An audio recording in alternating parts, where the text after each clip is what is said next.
Hello everyone and welcome to A Slice of My Life. It is mail call time all the way from Australia from Angelo of Real Orbit, and it is a little bit of a bittersweet kind of mail call, and because that's the case, I actually have this little fella over here and this guy.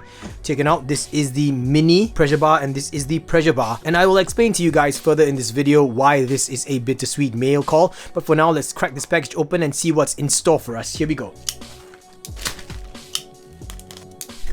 And here we have the two cases that feature the same carbon fiber motif as my backdrop, so that's actually pretty cool. But I'll be putting the pressure bar mini and the pressure bar over here on top, and I'm going to be showing you guys the COA. The first one here is a pressure tri mini stainless steel stone washed.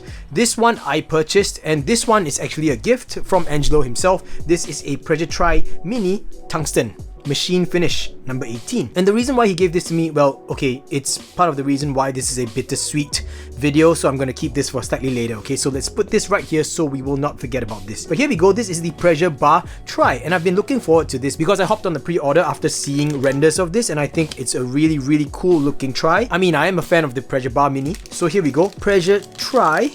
Oh, it looks pretty good. Stone washed finish. Nice. Let's compare that. This is the original machine finish, and then this is the stone washed finish. Pretty awesome. I'm gonna pop the buttons off so we can check out the bearing core.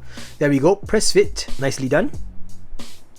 It's got our slots over here. Ah, nice. Stone wash. It's even got 9 of 17, I think. That's what it is. Like number 9 of 17 pieces made. I think so. I think that could be it. But okay, well, now since this is already open, I'm gonna tell you guys a little bit about that whole bittersweet thing. So if you guys look closely, or if you look carefully, you'll notice that the stone wash finish doesn't go all the way into the nook and cranny of the raised area, and of course on this part as well. And in my opinion, you know, from someone who actually does my own DIY stone washing, and I have a rock tumbler at home that I use for my stone wash finishes, I'm gonna say that this area over here is actually pretty hard to get stone washed because of the way it's made. You know, when you have a very sharp angle or very deep nook or a corner like that, it's almost impossible if you're using bigger sized media. Now, if you want to get that part stone washed, you're going to have to use very fine media, but that would also result in a very fine stone washed finish.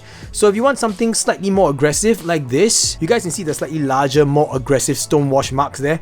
If you want to get a finish like this, you're going to have to use bigger media, and using bigger sized media basically means that you're not able to hit small, sharp corners like that. So apparently some of the customers that ordered the stone wash finish were not too happy with this, and so Angelo took it up with the machinist or the manufacturer, the person who actually gave it the stone wash finish, and got them to sort it out. But I think something happened along the way. Empty promises were made by them because they were saying that they would remake and re-stone wash brand new pieces for all those customers that ordered the stone wash finish, but I guess that didn't happen. You know, it was an empty promise. So instead, they actually gave a partial refund, or maybe a lump sum refund to Angelo. And so what Angelo did was to give everyone who ordered a stone wash finish piece a partial refund. So originally this was about 75 Australian dollars, which is about 77 Singapore dollars, and then I got a 21 Singapore dollar refund. So all in all, this cost me about $56, which is actually pretty much a steal. Now, because I understand the limitations of stone washing, I'm never going to hold it against Angelo or the stone washing guy, the machinist or the maker. I guess it really caused Angelo quite a lot of headaches, a lot of stress, and so he's decided that after this run,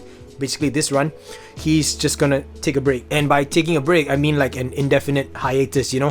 So I don't know how Angelo is doing. Angelo, I don't even know if you're gonna be watching this video ever, but if you do, man, if you're watching, well, I wish you all the best. And I told you personally that you have my support, and I'm not backing down on that. And if you ever want to get in contact with me, dude, you know how to reach me. So anyway, I just wanted to share this with everyone. Like, I like the stone wash finish. I think this is fair enough. I'm not going to be nitpicky and say that I want everything perfectly stone washed, because that would first require many hours of stone washing with very fine media, followed by something a bit larger and a bit more aggressive, and you still wouldn't get that even finish. You get something that's a bit like kind of frosted on the inside instead of this mirror or this machine finish, and then you get the aggressive finish out here. So you know, it's quite a shame, but that's the backstory of this. But I'm just really happy that I got one of these pressure mini tries, because I really like the shape and the size of the mini. I mean, don't get me wrong, I love the pressure bar, but once I handled the mini, I decided the mini was actually a little bit more ergonomic for me.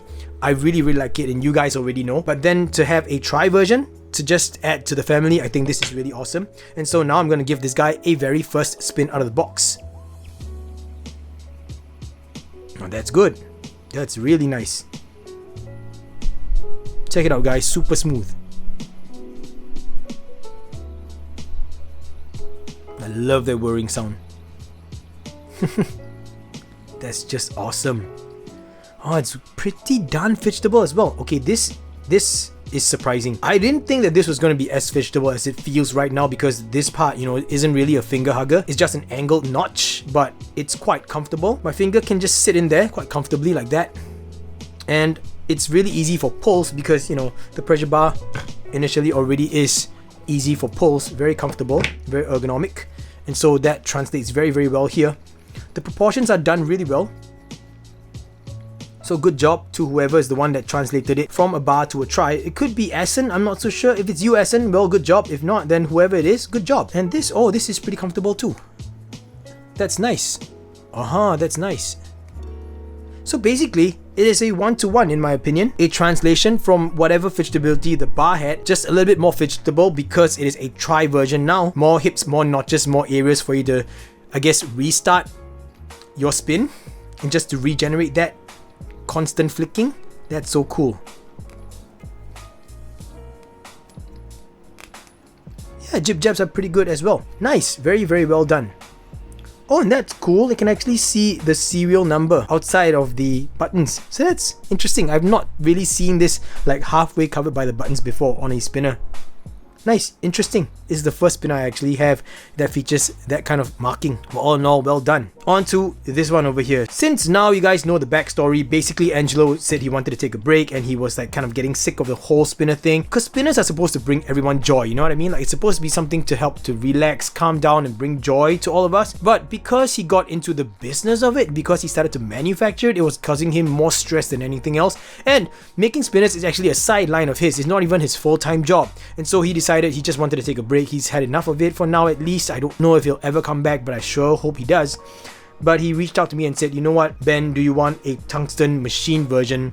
I'll just give it to you if you want it. And I was like, dude, I mean, I'd love to have it, you know. So he gave it to me out of goodwill. And I'm just gonna make that very, very clear to everyone.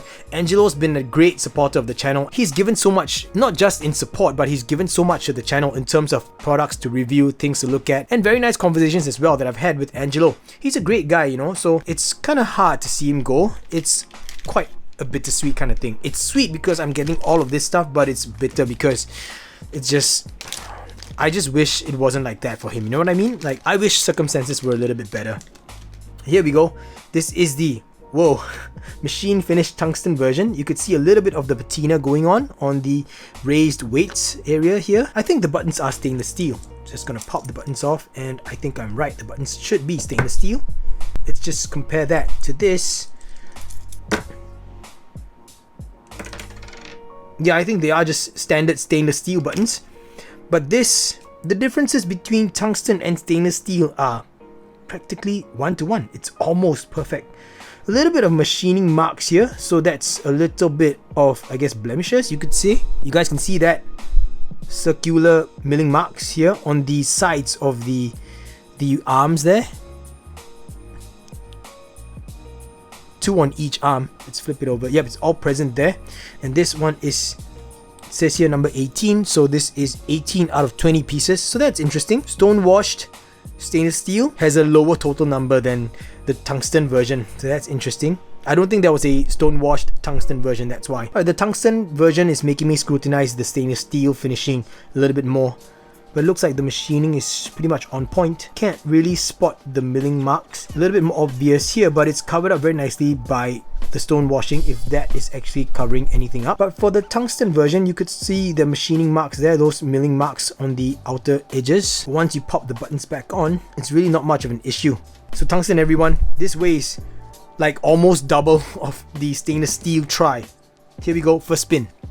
Wow, that is heavy. It's not easy for me to get a good, hard, powerful flick. Wow, that actually takes some finger strength. Thank goodness for all of that Tungsten, Invictus and Triad training that I've had. But look at that, guys. Super smooth, well balanced, no wobbles. Still love that whir. And that hum as well. Hopefully you guys can hear it. I like it. This feels like it's gonna be spinning forever. Just guesstimation, I feel like this could easily hit like 8 to 9, maybe even 10 minutes on a two-handed table spin.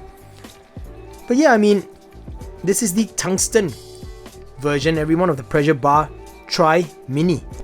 The only pressure bar that's missing in frame right now in my collection is the original prototype pressure bar, but this is basically my pressure bar family. I've got the pressure bar stainless steel machine finish, pressure bar mini stainless steel machine finish, pressure bar Tri Mini stainless steel stonewash finish, and pressure bar Tri tungsten machine finish. And basically I just wanted to share that with all of you to let you guys know about the kind of a backstory behind this and the updates on this, in my opinion, and I guess my take on the whole feedback issue. Yeah, if you guys have done your own stone washing, you would know the limitations that it has, and yeah, it is unfortunate, but I guess Angelo did a really nice thing by sharing all of that return refund with every single customer, not keeping everything for himself. Angelo, I think what you did is a really gracious thing. I think it's awesome. You're a great guy, man. From day one, I've always felt that you've been great. It's sad that this had happened and it's hard to see you go. I hope you will come back. And that's it, everyone. Thank you so much for sharing in the slice of my life. If you like the content that I'm putting out, I hope that you consider subscribing to the channel. And if you do subscribe, make sure you hit the notification button and click the bell so that you will be notified of any new or upcoming videos that I upload. Also, I run a Patreon page, so if you want to support the channel in that way, thank you in advance. I would appreciate it. Of course, links in the description box down below as well.